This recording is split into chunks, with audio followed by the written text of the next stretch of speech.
Solomon was providing nuggets of wisdom that I believe every single human being needs to grasp, because it's going to affect some part of your life. And one thing I love about the Proverbs is that they're so real and practical.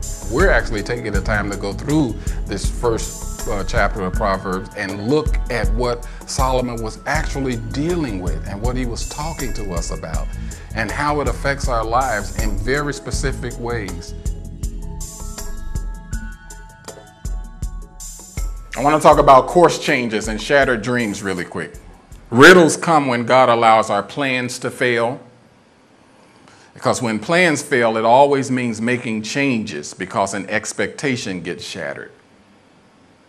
It means coming to terms with those things that were never meant to be.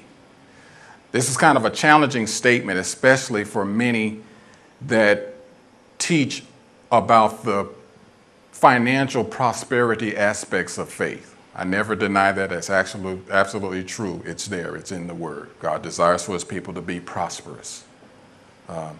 He desires for us to be ahead. He desires that for us.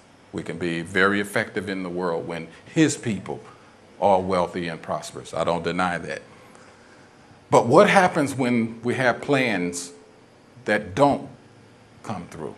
Expectations are not met. I believe this third sentence here that I put up here, it means coming to terms with those things that were never meant to be. Why do I say that? Because there are certain things we can go after, and that was not God's plan. It was our plan to prosper ourselves, but it wasn't God's plan and His way to get it done. So sometimes God allows the changes, the course changes, the shattered dreams, the shaking, because some of the stuff that's got to be shaken off of us is really our expectations that we had. Changing your course does not mean God made a change. Sometimes we say that. God changed things. Well, no, He really didn't. What He did was He adjusted our course.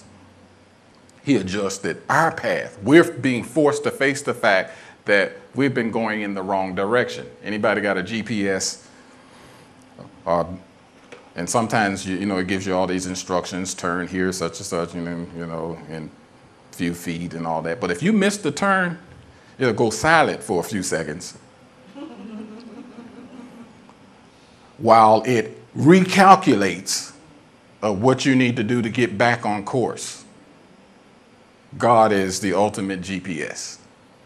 Because sometimes He'll say, turn here, don't go here, don't go there, don't fool with these people, don't get involved in that, and we'll do it anyway.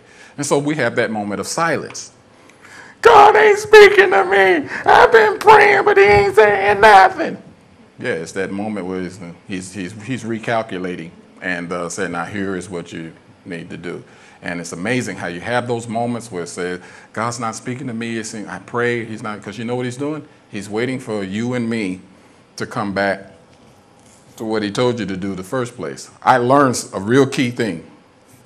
This is especially all the young people. When you have those moments where it feels like God ain't saying nothing to you, you're praying, God ain't saying nothing, you really don't know what to do, check this. God doesn't tell you to do something else until you do what He already has said do.